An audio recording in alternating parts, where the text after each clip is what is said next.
తాకట్టులో ఉన్న బంగారాన్ని విడిపించి ఆ రోజున్న మార్కెట్ ధర కట్టి మిగిలిన డబ్బును మీకు అందిస్తుంది ఎస్వీఎస్ గోల్డ్.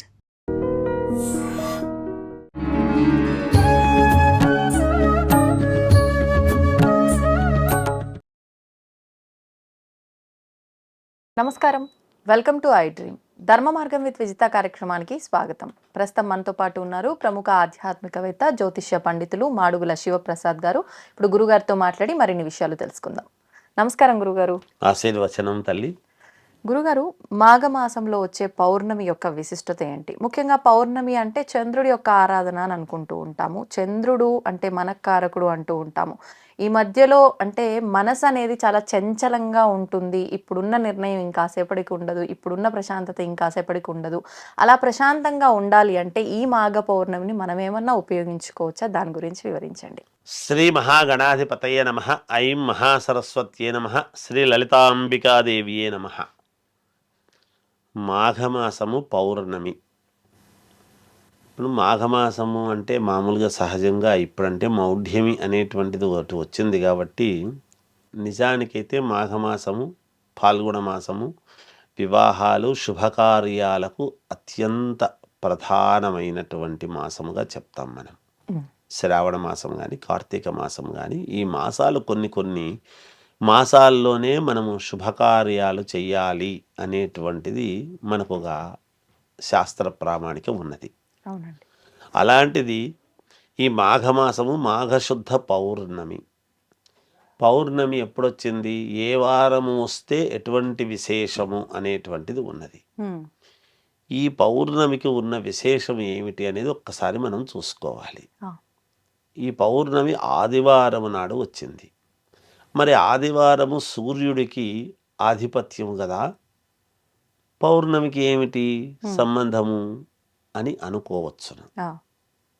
ఇక్కడ పౌర్ణమికి ప్రాధాన్యత ఏమిటి అంటే చంద్రుడికి ప్రాధాన్యత. చంద్రుడు ఎక్కడ పుట్టినాడు, ఎందులో వచ్చాడు? లక్ష్మీదేవి చంద్రుడు ఇద్దరూ కూడా సోదర సోదరీమణులు. వీళ్ళిద్దరూ పాల సముద్రములో నుంచి వచ్చినటువంటి వాళ్ళు. శ్రీమన్నారాయణుడు ఎవరు? లక్ష్మీదేవికి భర్త. అప్పుడు చంద్రుడు ఏమవుతాడు అనేది నేను చెప్పక్కర్లేదు ఇంకా. అటువంటిది ఆదివారానికి సూర్యభగవానుడు ఎవరు? ప్రత్యక్ష నారాయణ స్వామిని కదా చెప్పుకుంటున్నాం. మరి అటువంటి ఆదివారము రోజు మనకు ఒక సామెత కూడా ఉంది, బావుమర్దులు బావ అంటే ఏమిటి, ఏమి సంగతి అనేటు. అదే శ్రీ మహావిష్ణువే దక్ష ప్రజాపతికిను పరమేశ్వరుడికి ఒక ఇద్దరి మధ్య ఒక ఇది వచ్చినప్పుడు ఈ శ్రీ మహావిష్ణువే చంద్రుణ్ణి రెండుగా విభజించి కొద్ది రోజులు బాలచంద్రుడిగా పరమేశ్వరుడి సన్నిధిలో ఉండేట్టుగాను, మిగతాది క్షీణింపబోయి మళ్ళీ పౌర్ణమికి నిండు చంద్రుడిగా ఉండేట్టుగాను రెండు భాగాలు చేసి సమన్వయము చేసినటువంటి వాడు శ్రీమన్నారాయణుడు. అటువంటి నారాయణ స్వామికి ప్రతీక అయినటువంటి ఆదివారము రోజు పరమ పుణ్యప్రదమైనటువంటి రోజుగా భావించాలి ఈ పౌర్ణమి. అందుకనే ఈ పౌర్ణమి నాడు ఎక్కువగా సత్యనారాయణ స్వామి వ్రతం, సత్య అనేటువంటిది ఎందుకు అనుకుంటున్నాము? సత్యనారాయణ అంటే యథార్థము, నిజం. సత్యం అంటే ఏమిటి? యథార్థం, నిజం అనేటువంటిది దాని అర్థాలు.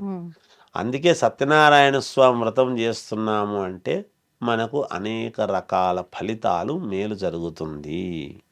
పూర్వము రాజులు కానీ యుద్ధం సంభవించినప్పుడు వ్రతం చేసి బయటికి వెళ్ళేవాళ్ళు. ఈ యుద్ధం గెలవాలి, కోర్టులో ఏదైనా ఇబ్బందులు ఉన్నాయి అంటే ఈ సత్యనారాయణ స్వామి వ్రతము చేసి వెళ్ళటం అనేటువంటిది జరిగేది. కోర్టుకు విజయం లభించేది. ఎందుకు? మనఃకారకుడు చంద్రుడు. ఇందాక మీరు ప్రశ్నలోనే వేశారు. మనకు ఇబ్బంది కలుగుతుందేమో అని మన మనస్సుతో ఉంటుంది. ఈ ఇబ్బంది నేను ఎలా దాటగలను అనేటువంటి బాధ మన మనస్సుకుంటుంది. ఇబ్బంది చేసేవాడు కూడా మనల్ని చూసి దైవం మానుష రూపేణ అన్నది అందుకే కదా, ఎదటి వాళ్ళ మనసులో ఇబ్బంది పెట్టకుండా పోని వాళ్ళకి ఏదో మేలు చేద్దాం అని మనకు అనుకూలముగా ఏర్పడేదానికి వీలవుతుంది భగవంతుడు. మనం అందుకనే భగవంతుణ్ణి ఇక్కడ ఆరాధన చేస్తే అక్కడ మనకు ఫలితాలు, ఇక్కడ మనం ఇంట్లో పూజ చేసుకుంటే ఎక్కడో మనకి ఏం కలుగుతుంది అంటే, చెట్టుకు మొదల్లో నీళ్లు పోస్తే కాయలు పైన కాసినట్టుగా, అంతే కదా, అంతే అండి. అందువలన అలా ఈ పౌర్ణమికి సత్యనారాయణ స్వామి వ్రతం అనేటువంటిది గనక చేసుకుంటే, ఎప్పుడు చేసుకోవాలి? అందరూ ఉదయం పూట చేస్తుంటారు. అవును గురుగారు. వీళ్ళు పొరపాట్లు చేస్తున్నది అక్కడే. మనం ఏదైనా ఉదయం పూట చేసేద్దాము, అందరూ వస్తారు, భోజనాలు చేస్తారు, వెళ్ళిపోతారని మన సౌకర్యం కోసం మనం చేస్తున్నాము తప్ప, భగవంతుడి యొక్క అనుగ్రహము పరిపూర్ణముగా కావాలి అని చేసుకునేటువంటి సమయం ఏమిటి అంటే సంధ్యా సమయము, సాయంకాలం అన్నాడు. ఉదయం నుంచి సాయంకాలం వరకు కూడా ఏదైనా అల్పాహారముగా తీసుకుని, సాయంకాలం ఉదయం స్నానం చేసి, సాయంకాలం మళ్ళీ స్నానము చేసి, రాత్రి ప్రారంభ కాలమున అంటే చంద్రుడు ఉదయిస్తున్న సమయములో ఎప్పుడైతే మనం చేస్తామో, ఎందుకు చంద్రుడు ఉదయించే సమయంలో ప్రారంభం చేయాలి సత్యనారాయణ స్వామి వ్రతం అంటే? ఇప్పుడు మన ఇంటికి ఎవరైనా మనకు ముఖ్యులు వస్తే రండి రండి రండి అని స్వాగతం పలుకుతామా లేదా? అలా ఆయన సంధి సమయంలో సాయంకాలము చంద్రుడు ఎప్పుడైతే వస్తున్నాడో పైకి, ఆ సమయంలో మన మనస్సు ప్రశాంతతగా ఉండి చేసుకోవటానికి, ఒకటి గోధూళి వేళ లక్ష్మీ సంచార సమయము కాబట్టి, అందుకే ఒక ఇంటికి, ఒక అక్క ఇంటికి పెళ్ళయిన తర్వాత తమ్ముడు వస్తున్నాడు అంటే ఎంత సంతోషిస్తుంది.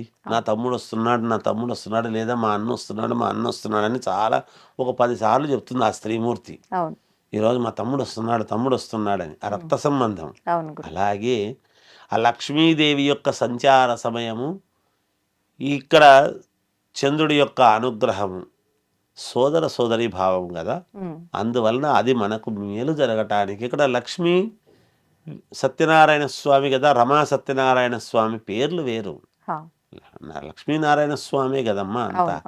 అందువలన ఎప్పుడైతే ఆ సత్యనారాయణ స్వామి వ్రతం సాయంకాలం పూట చేసుకుంటామో ఖచ్చితముగా మేలు జరుగుతుంది. మనకన్ని వ్రతాలు పూజలు ఇవే ఉన్నాయి, వీటి వల్లనే మేలు జరుగుతుంది. ఇవి చేసుకుంటే మిగతాటివి ఏమి చేసుకోనక్కర్లేదు. కాకపోతే చేసుకునేటప్పుడు అమ్మవారు ఎలా అయితే మనము పటములో ఉన్నదో అలా అలంకరించుకొని స్త్రీమూర్తి కూర్చోవాలి. భర్త అనేటువంటి వాడు భూషణ భీషణాలు ఏమీ లేకపోయినా పర్వాలేదు, ఉంగరాలు, గడియారాలు, కంకణాలు, భుజకీర్తులు లేకపోయినా ఊరికే ఉత్తరయం వేసుకొని కూర్చోవచ్చును గాక. భార్య మాత్రం అలా కూర్చోకూడదు. ఆమె నగలు అన్నీ పెట్టుకునే ఉన్నంతలో. మరి లేని వాళ్ళు ఇలా గురువు గారు మాకు లేవు కదా అనుకోవచ్చు. లేనిది అమ్మవారికి తెలుసు కదా లేవని. ఉండి పెట్టుకోకపోతే తప్పు కదా. ఉండి పెట్టుకొని చేతులకు కాళ్లకు కూడా గోరింటాకు అంతా పెట్టుకొని ప్రశాంతంగా కూర్చొని చేసుకుంటే తప్పకుండా విజయము లభిస్తుంది. వాళ్లకు అనుకున్న పనులు ఖచ్చితముగా జరిగి తీరుతాయి. చేసే దాంట్లో ఉందమ్మా. మనం కరెక్ట్గా చేసుకోకుండా మధ్య మధ్యలో మాట్లాడడం చేయడం కాకుండా మంచి అయ్యగారిని, బాగా చేయించేటువంటి అయ్యగారిని పిలుచుకొని ప్రశాంతంగా ఇంట్లో చేసుకొని, ఆ తర్వాత ఎవరొచ్చినా బాగున్నారా అని పలకరించి తీర్థప్రసాదాలు అందరికీ ఇచ్చి చేసుకుంటే బాగుంటుంది, మేలు జరుగుతుంది. ఇది చాలా ఉన్నతమైనటువంటి ఇది. ఈరోజు పాటించాల్సింది ఏమిటంటే సత్యనారాయణ స్వామి వ్రతం అందరి ఇళ్లలో చేసుకోవడమే శుభప్రదం, మేలు జరుగుతుంది. ఇప్పుడు సామూహికంగా చాలా మంది ఇంట్లో ఇదంతా ఖర్చు, ఇంకా లేకపోతే మాకు సమయం కేటాయించలేము అనుకున్న వాళ్ళు క్షేత్రాలకు వెళ్ళి అక్కడ సామూహికంగా చేసుకొని వస్తున్నారు కదా గురుగారు, ఫలితం ఉంటుందంటారా? ఉంటుందమ్మా, ఉంటుంది. ఎంత ఏదో హడావిడిగా చేస్తారేమో, అంటే తూతూ మంత్రంగా తొందరగా అయిపోవాలి, బ్యాచ్లు అన్నట్లుగా అనిపిస్తూ ఉంటుంది కదా. ఎక్కడ అలా చేస్తే ఎక్కడైనా తప్పేమ్మా. ఎందుకంటే ఇప్పుడు ఎక్కడ చేసినా మనము ప్రశాంతంగా, ఇప్పుడు నది ఒడ్డున చేస్తే ఎటువంటి ఫలితాలు, మీకు అరటి తోటలో చేస్తే ఎటువంటి కష్టాలు తీరుతాయి. సత్యనారాయణ స్వామి వ్రతం నది ప్రవహిస్తున్నటువంటి నది ఒడ్డున చేస్తే ఎటువంటి ఫలితాలు వస్తాయి, అలాగే గుళ్ళల్లో చేస్తే ఎటువంటి ఫలితాలు వస్తాయి, ఇళ్ళల్లో ఎటువంటి ఫలితాలు వస్తాయి అనేటువంటిది వాళ్ళ కష్టాన్ని బట్టి ఉంటుంది. అందుకే అన్నిటికీ ప్రదేశాన్ని బట్టి ఒక విధానం అని చెప్పారు. ఎటువంటి వివాదాలకు ఎటువంటి చోట చేస్తే యోగం, ఇదే పనే కదా. ఇప్పుడు దేవతా కళ్యాణము 100 మంది చేసేటువంటిది ఎటువంటి ప్రాంగణంలో చేయాలి, మానవ కళ్యాణం ఎక్కడ చేసుకోవాలి, ఎవరిది ఎక్కడ జరగాలి, ఒక పద్ధతి ఉంది కదా నిర్దిష్టమైనటువంటిది. అందువలన ఏది ఏ స్థానంలో ఏది చేస్తే పుణ్యప్రదం అనేది ఉంది. అవి వాళ్ళ కష్టాన్ని బట్టి వాళ్ళకు ఉండేటువంటి ఇబ్బందులను బట్టి చెప్పబడతాయి. అందుకే పలానా చోటికి పోయి చెయ్యండి, ఫలానా ప్రదేశానికి వెళ్ళి మీరు ఈ పని చేయండి అని చెప్పేది. నేను ఇంట్లోనే కూర్చొని చేస్తా, నేను ఇక్కడే నా రూమ్లోనే కూర్చొని చేస్తా అంటే లాభం లేదు. అందుకని అది ఎక్కడ చేయాలనో అక్కడ చేయాలి. ఇది మామూలుగా జనరల్గా సత్యనారాయణ స్వామి వ్రతం ఇంట్లో చేసుకోవచ్చు. దేవాలయాలకు పోయినప్పుడు సామూహికంగా జరుగుతున్నప్పుడు పాల్గొనవచ్చును, చేయవచ్చును. దానివల్ల ఎంత ఫలితం రావాలనో అంత వస్తుంది, అందరికీ కలిగినట్టుగా. దాంట్లో తప్పేమీ లేదు. గురుగారు, నవ్వు అనేది 4 విధాల మంచి అంటారు, 4 విధాల చెడు అని కూడా అంటూ ఉంటారు కొన్ని సందర్భాల్లో. అంటే దీన్ని మనం ఏ రకంగా తీసుకోవాలి? నవ్వితే తప్పేముంది, అందులో చెడు ఏం జరుగుతుంది మనకు, అది దీన్ని మనం ఏ రకంగా అర్థం చేసుకోవచ్చు అంటారు? శ్రీ మహాగణాధిపతయే నమః, ఐం మహాసరస్వత్యే నమః, శ్రీ లలితాంబికాదేవియే నమః. నవ్వు 4 విధాల చేటు అనేటువంటి ఒక మాట ఉన్నది. నవ్వటము వలన ఏమి ఇబ్బందులు వస్తాయి అని అనుకోవచ్చు. అయితే ఆ నవ్వు ఎక్కడ నవ్వాలి, ఎక్కడ నవ్వకూడదు, ఏ సందర్భములో నవ్వాలి, ఏ సందర్భంలో నవ్వకూడదు, ఎటువంటి వాళ్ళ దగ్గర నవ్వాలి, ఎవరి దగ్గర నవ్వకూడదు, ఎంతమందితో మన చుట్టూ ఉన్నవాళ్ళు ఎవరు, మనము ఎంతమందితో ఎటువంటి వాళ్ళతో కలిసి వెళ్ళాము. చూడండి ఎన్ని రకాలు ఉంటాయో. మనం ఎంతమందితో కలిసి వెళ్ళాము, ఎలాంటి వాళ్ళతో కలిసి వెళ్ళాము, ఎక్కడికి వెళ్ళాము, ఎదుటి వాళ్ళు ఎవరున్నారు, చాలా ప్రతిదీ కూడా ఆలోచన చెయ్యాలమ్మా. మానవ జీవితం పరిస్థితులను బట్టి మానవ జీవితం. ఇప్పుడు మనము నవ్వు ముఖం అనేటువంటిది భగవంతుడిచ్చిన వరం. ఆ ముఖం అనేటువంటిది పక్కకు పెడితే స్త్రీ పురుషులు అంతా సమానమే, అంతే కదా. అవును గురుగారు. ఆ తలకాయ ఒక్కటి పక్కకు పెట్టేస్తే ముఖం అనేటువంటిది కనుక పక్కకు పెడితే ఆడవాళ్ళే, మగవాళ్ళే, సింపుల్, ఇంకేం లేదు. ఆ ముఖములోనే ఆకర్షించేటువంటి తత్వము కొంతమందికి, వీడి దగ్గరికి పోతే ఏమన్నా అంటాడేమో అనేటువంటి భయానకము కొంతమందితో, అబ్బో ఈయన ఏదో చేసేవాడు ఉన్నాడు నాయన, వీనితో మాట్లాడితే ఏదో మన నెత్తిన ఏదో వచ్చి పడేటట్టుందని అనుకునేటువంటిది ఒకటి. అబ్బా దైవత్వము ఉట్టిపడుతుంది చూడంగానే 2 చేతులెత్తి దండం పెట్టాలనిపిస్తుంది అనేటువంటి పద్ధతి కొంతమందికి. భగవంతుడు అనేక రకాల ఇది ఇస్తాడు. భగవంతుడు ఎక్కడున్నాడండి? తల్లిదండ్రులు కదా పిల్లలను కంటారు, భగవంతుడిది ఏముందండి అని మనం అనుకుంటాం. భగవంతుడు మనం ఏమనుకుంటున్నామంటే ఎప్పుడు కూడా నిరాకారుడు అంటున్నాము, ఒక ఆకారాన్ని పెట్టుకున్నాం. మామూలుగా మనకు రక్త సంబంధమే, మన పిల్లలే అంటున్నాము, కానీ వాళ్లకు మన ప్రమేయం ఏమీ ఉండదు. కాస్త ముఖ కవళికలు పలానా తండ్రి పలానా కొడుకు అంటే అనవచ్చును, తల్లి బిడ్డ అంటే అనవచ్చునేమో కొద్దిగా ముఖ కవళికలు పెట్టి. కానీ నా కొడుకు బదులు నా వేలిముద్ర వేస్తానులేండి అంటే వాడి వేలిముద్ర వీడి వేలిముద్ర సరిపోదు. ఇలాంటివి కొన్ని లక్షల కోట్ల జనాభా ఒకడోడికి తేడా ఉంది అంటే మరి ఇది ఎవడు పెట్టినటువంటిది? పిల్లవాడిని వీడిని కన్నారు కానీ వాడి చేతి రేఖలను కూడా వీళ్ళే కనొచ్చుగా. అది కదా మన హైందవ ధర్మం యొక్క గొప్పతనము మనది. ఇంకొకటి ఇది మనం పద్ధతి మాట్లాడుతున్నామంటే అవునండి. దీన్ని లేదని ఏదేదో చిలవలు పలవలు చేసి ఎవడు ఎంత ముత్తుకున్నా ఉమ్, సనాతనం అనేటువంటిది నిత్య నూతనం. ఎప్పటికప్పుడు ఎప్పటి నుంచో ఉంది, కానీ ఎప్పుడు ఎంత మాట్లాడుకున్నా అది నిత్య నూతనం. అంతే. అందుకని ఇక్కడ నవ్వు 4 విధాల చేటు అనేటువంటి మాట ఎందుకు వస్తుంది? ఇప్పుడు మనము ఒక ముఖ్యమైనటువంటి పని మీద వెళ్ళాం, ఆ, దేవాలయానికి వెళ్ళామండి. స్వామిని నమస్కారం చేసుకుంటాం. ఎందుకు? మనకుండేటువంటి ఆర్తితో బాధతో ఉన్న కష్టాలు చెప్పుకొని స్వామి నాకు అట్లా కూడా కాపాడు. అక్కడ నవ్వు మొహం నవ్వుతూ నవ్వుతూ ఆనందంగా బా నాకు కష్టాలు ఉన్నాయి నవ్వుతూ అడగలేం, అడగలేం. మాట్లాడలేం. మన ఇంటికి ఎవరైనా బంధువులు వచ్చారు మనకు కావాల్సిన వాళ్ళు, ఉమ్, ప్రసన్న వదనంతో నవ్వుతాం. అవును. అయ్యో రండి రండి రండి చాలా అంటే. సీరియస్గా కోపంతో రాండి అంటే ఏమో అయిష్టతతో పిలుస్తున్నారు రాకూడదేమో అని వాడు కాళ్ళు లోపల పెట్టేవాడు ఇనికి పెడతాడు. నిజమండి.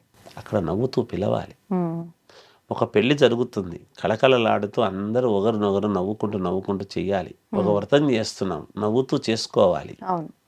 మనం ఏ ముఖ్యమంత్రి దగ్గరికో ఏ రాష్ట్రపతి దగ్గరికో ఏదైనా ఒక పెద్దవాళ్ళ దగ్గర స్వామీజీల దగ్గరికి పోతేనో ఉమ్, పీఠాధిపతుల దగ్గర పోయినప్పుడు నవ్వుతూ అంటే వెళ్తాము. మనం ఏదో ఆశ్చర్యార్థకంగా అక్కడ ఉండేటువంటిది చూసి ఆనందము అనేటువంటి దాంతో వెళతాము. అక్కడ ఉన్నటువంటి దాన్ని ఒక రకమైనటువంటి ఇదితో చూసి భక్తి భావన మన కళ్ళల్లో భక్తి కనపడే విధంగా అవును. మనము ప్రవర్తన చేస్తాం. ఎక్కడ నవ్వాలి ఎక్కడ నవ్వకూడదు అనేటువంటిది ఉంటుంది. ఎంత నవ్వు మొహమే అయినా ఉమ్, సాధ్యమైనంత వరకు నవ్వుతూనే అడగాలి. ఇప్పుడు మీరున్నారు, ఉమ్, మా వంటి వాళ్ళను మంచి ప్రశ్నలు ప్రజానీకం కోసము ప్రజలకు అర్థమయ్యేట్టుగా ఆ, కొన్ని రాబట్టుకోవాలి అని మీరు నవ్వుతూ గురుగారు బాగున్నారా అని నవ్వుతూ అడుగుతారు కదా. అవును గురువు. మీరు సీరియస్గా గురుగారు చెప్పండి అంటే ఏమ్మా ఉమ్, అంత కోపం మేము తల్లి కాస్త నవ్వరాదా అని మేమే అంటాం కదా. అంటారు. కనుక మనం ఇంట్లో దేవతా విగ్రహాలు పెట్టుకునేటప్పుడు కూడా పటాలు కొనుక్కునే వాళ్ళు కూడా ఉమ్, మనం అమ్మవారు నవ్వుముఖంతో ఉందా లేదా, ప్రసన్నవదనం శుక్లాంబరధరం విష్ణుం శశివర్ణం చతుర్భుజం ప్రసన్నవదనం ధ్యాయేత్ అన్నాం కదా. మరి ఫోటోలు తీసేవాడు కూడా కాస్త నవ్వండియా ఫోటో తీస్తా అంటాడే. అవును. ఎప్పుడు నవ్వాలి ఉమ్, ఎప్పుడు నవ్వకూడదు సందర్భాన్ని బట్టి ఔచిత్యము అక్కడ మనం ప్రవర్తిస్తే ఉమ్, జీవితానికి వెలుగు, ఒక పద్ధతి, ఒక మార్గము అనేది ఉంటుంది. గురుగారు, ఈ నవ్వులో ఈ నియమం అనేది ఒక ఆడవాళ్ళకు మాత్రమేనా ప్రతి ఒక్కరికా? అంటే సాధారణంగా ఆడపిల్లకే ఎక్కువగా చెప్తూ ఉంటారు, ఆడపిల్లలు అతిగా నవ్వొద్దు, సందర్భానికి తగ్గట్టుగానే నవ్వాలి, నవ్వినా కూడా చేతులు అడ్డం పెట్టుకోవాలి, ఎక్కిల నవ్వులు నవ్వకూడదు, ఇలా పెద్దవాళ్ళు చెప్తూ ఉంటారు. ఈ నియమం ఆడవాళ్ళకి మాత్రమేనా అండి? నేను 2 పాయింట్లు చెప్తాను, మీరే సమాధానం దొరుకుతుంది. ఉమ్, ఇప్పుడు పరపురుషుణ్ణి చూసి ఉమ్, ఏ స్త్రీ అని నవ్వదు. నవ్వదు. ఎందుకు నవ్వుతుందమ్మా? అవును. నవ్వకూడదు నవ్వితే కూడా. నవ్వకూడదు అంటే వాడికి ఎందుకు ఈ అమ్మాయి నన్ను చూసి నవ్వింది ఉమ్, అనేటువంటి ఆలోచన. మనము నవ్వడం తప్పు కానీ వాడు ఆలోచన ఎందుకు చేస్తున్నాడని తర్వాత సంగతి. అవును. పురుషుడు కూడా ఒక స్త్రీని పరాయి స్త్రీని చూసిన తర్వాత ఎందుకు నవ్వాలి? ఉమ్, వాడు నవ్వినా తప్పే కదా. అవును. అదేంటి ఇతను ఎవరో నన్ను చూసి నవ్వుతున్నాడు ఎందుకు? ఉమ్, ఇతనికి ఏమన్నా తిక్కనా ఏమన్నా పిచ్చా? హా, ఎందుకు వీడు నన్ను నవ్వుతున్నాడు? వీడెవడో కరెక్ట్ కాదు, వీడి బిహేవియర్ కరెక్ట్ లేదు. పురుషుడికి కూడా అంతే కదా. అవును. అప్పుడు ఇద్దరికి సమానమే కదా. ఉమ్, దీంట్లో తేడా ఏముందమ్మా? ఉమ్, అంటే పురుషుడైతే ఎవరినైనా చూసి నవ్వచ్చా, స్త్రీ ఎవరిని చూసి నవ్వకూడదు అంటున్నామా? ఉమ్, నవ్వు 4 విధాల చేటు అన్నారే కానీ ఆ, స్త్రీకి మాత్రమే నవ్వు 4 విధాల చేటు అని చెప్పలేదు. ఆ, ఏ శాస్త్రంలోనూ అట్లా చెప్పలేదు. ఓకే. మానవాళికి ఇద్దరికీ, స్త్రీ పురుషులకు ఇద్దరికీ అది వర్తిస్తుంది గాక. ఉమ్, ఏ ఒక్కరు దీంట్లో మినహాయింపు లేదు ఇక్కడ. అవును. పరాయి స్త్రీని చూసి వీడెందుకు నవ్వుతాడు? అసలు నవ్వాల్సిన పని ఏముంది? అవసరం లేదు. ఎందుకు నవ్వుతాడు? అవును. వీడికి ఏం అవసరం? తప్పు కదా. అవును. స్త్రీ అయినా అంతే కదా. నవ్వు మొహం ఉండొచ్చు, ఉండొచ్చు. నవ్వు మొహం ఉండడం వేరు, ఉమ్, నవ్వటం వేరు, నవ్వుల పాలు కావటం వేరు. ఒక్క నవ్వులోనే ఇన్ని అర్థాలు ఉన్నాయి. అంతే కదా. ఎక్కడ నవ్వాలి, అవును. ఎక్కడ నవ్వితే మనము దానికి ఒక పద్ధతి, ఒక విధానము కదా. అవును గురుగారు. పలకరించవచ్చు. అది పలానా పరిచయం చేస్తున్నప్పుడు ఈవిడ పలానా అండి, ఇట్లా మాకు తెలిసినామండి, అట్లా అంటే అవునా అండి, బాగున్నారా అండి, అది వేరు పరిచయం. పరిచయం చేస్తున్నప్పుడు నవ్వే విధానం. అవును. అప్పుడు మూతి బిగుసుకొని అవునా అండి, అవును అని అంటే ఆమె ఎవరో చాలా కొంచెం యాటిట్యూడ్, కొంచెం ఆమెకి ఏదో ఎక్కువ ఉంది, కొంచెం ఆమెకి ఏదో కొంచెం పొగరు ఎక్కువ, ఇవన్నీ అనుకోవడానికి అట్లా ఉండకూడదు అని సమాజంలో అమ్మ అందరూ ఇక్కడ మనం ఉన్నది రెండే అమ్మ, స్త్రీ పురుషులు ఇద్దరే. సమాజంలో ఎంతోమంది ఎన్ని వేల కోట్ల మంది ఉండినా, లక్షల కోట్ల జనాభా ఉండినా స్త్రీ పురుషుడు ఇద్దరే కదమ్మా. అంతే. ఈ ఇద్దరు కూడా ఎవరు మనమంతా పార్వతీ పరమేశ్వరుడి యొక్క అంశే కదా తల్లి. అవును. అందువలన అందరూ కలిసిమెలిసి ఉండాల్సింది పోయి ఒకరి మీద ఒకరు సాటి వాళ్ళ మీద పోట్లాటలు పెట్టుకొని, ఏదో దూషణ భీషణాలు చేసుకొని, గుడ్లు ఉరుమరించుకొని చేసుకొని, ఎక్కడ ఏ సందర్భంలో ఎలా ఉండాలనో అలా ఉండి జాగ్రత్తగా ఎవరి జీవితం వాళ్ళు గడుపుకుంటూ ఉంటే అందరికీ శ్రేయోదాయకం కదా తల్లి. అవును. ఎందుకమ్మా?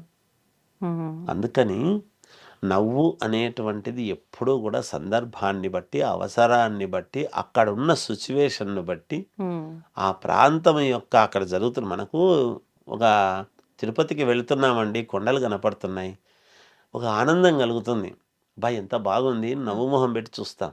అంతెందుకమ్మా, ఒక సినిమాకు పోతే సినిమాలో ఎదుటి వాళ్ళు నవ్విస్తూ ఉంటే మనం కూడా నవ్వుతుంటాం ఆటోమేటిక్గా తెలియకుండా. వాళ్ళు బాధపడితే మనకు కూడా బాధ, అయ్యో అనే విచిత్రంగా చూస్తుంటాం, లీనమైపోయి చూస్తుంటాం. కొంచెం ఏది లేని చూసేవాళ్ళు కూడా చూస్తుంటారు, ఏదో చూడాలంటే చూడాలని చూసేవాళ్ళు చూస్తుంటారు. అందుకని ఏది ఎక్కడ ఏది అవసరమో అది మనకు మన శరీరంలో మనకు ఒక పద్ధతి అనేది ఉంది కదమ్మా మనకు. ఇప్పుడు అందువలన సాధారణంగా కొన్ని సందర్భాల్లో చూస్తుంటాం గురుగారు, నాకు ఇప్పుడు గుర్తొచ్చింది. కొంతమంది ఉంటారు, ఎవరికన్నా ఏదన్నా దెబ్బ తగిలినా నవ్వుతారు, కింద పడ్డా నవ్వుతారు.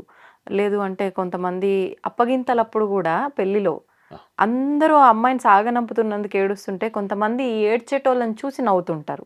ఆమె అలా ఏడుస్తుంది, ఈమె ఇలా ఏడుస్తుంది. ఇది నేను కూడా చాలాసార్లు అబ్జర్వ్ చేసిన. అంటే సందర్భం పాడు లేకుండా వాళ్ళకి ఏదనిపిస్తే అది చేసుకునే వాళ్ళు ఉన్నారు. ఇలాంటి సందర్భాల్లోనే కాబోలు అది చెడుగా మారేది.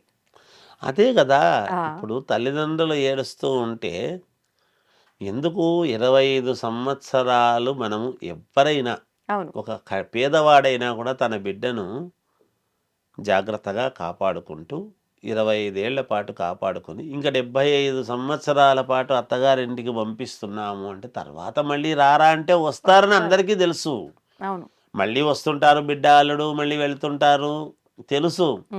కానీ ఆ సందర్భముగా అప్పగింతలు అని చేస్తూ ఉన్నప్పుడు ఆ చెప్పి చేయించి మంత్రాలు అవన్నీ కూడా చెప్పి ఇక్కడి నుంచి మా అమ్మాయి మీ అమ్మాయి మా ఇక్కడ మీకు సేవ చేస్తుంది, ఇవన్నీ చేస్తుంది, ఇట్లుంటుంది అట్లుంటుంది అన్నీ చెప్పి చేస్తున్నప్పుడు బాధ అనిపిస్తుంది.